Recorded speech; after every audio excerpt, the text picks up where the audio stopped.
Hello friends, I am Dr. V.P. Deshpande, Associate Professor, Shivaji Arts, Commerce and Science College, Kannada, and today we discuss about the photoelectric effect.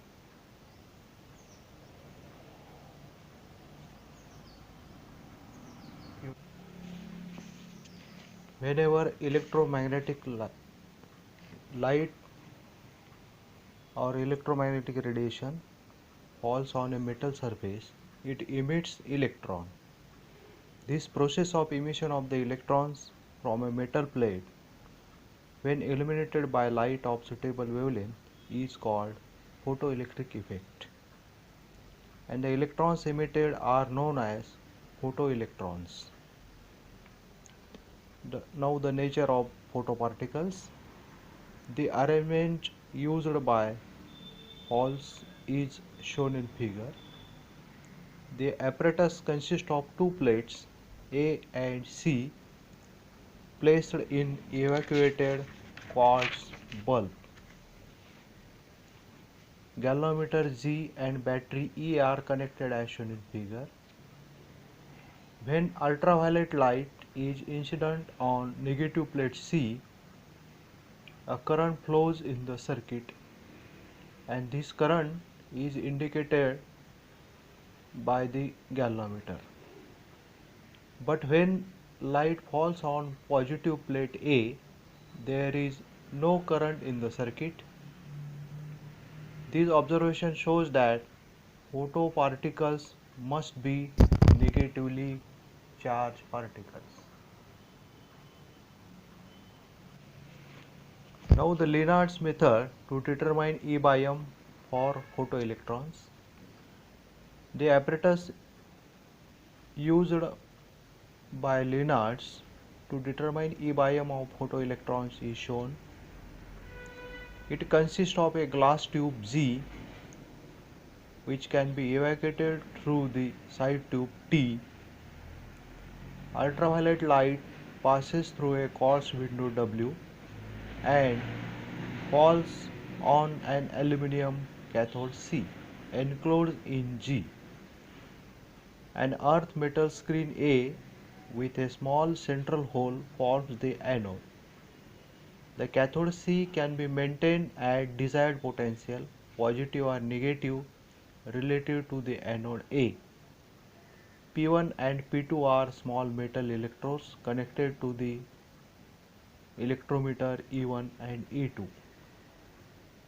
When C is raised to negative potential, and illuminated negatively charged particles are produced and accelerated towards the anode.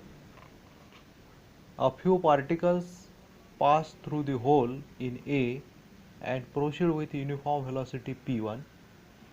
Their arrival at p1 is indicated by E1 by applying a uniform magnetic field B represented by a dotted circle perpendicular to the plane of the figure and directed towards the reader. The photoelectrons can be deflected towards P2.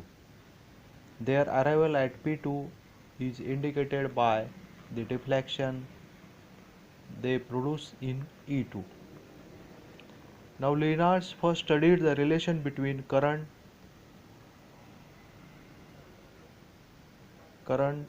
and potential applied to C. When cathode potential was several volts positive, the current was 0. When V was plus 2 volts, there was a feeble current showing that few particles possess enough velocity to overcome the retarding potential of 2 volts. When the potential was further decreased, the current increased and reached a saturation value for minus 20 volts.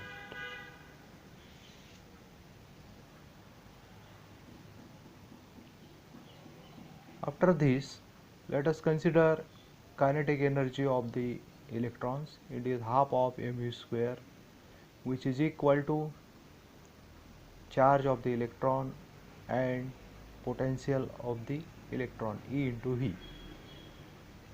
Then B is the magnetic field.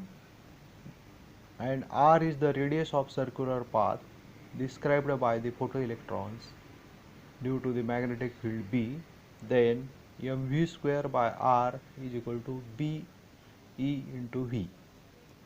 From this, velocity is given by ber upon m. Substituting this value of v in kinetic energy equation, that is half of mu square is equal to E into V, we have to calculate E by m, which is given by 2 into V divided by V square into R square.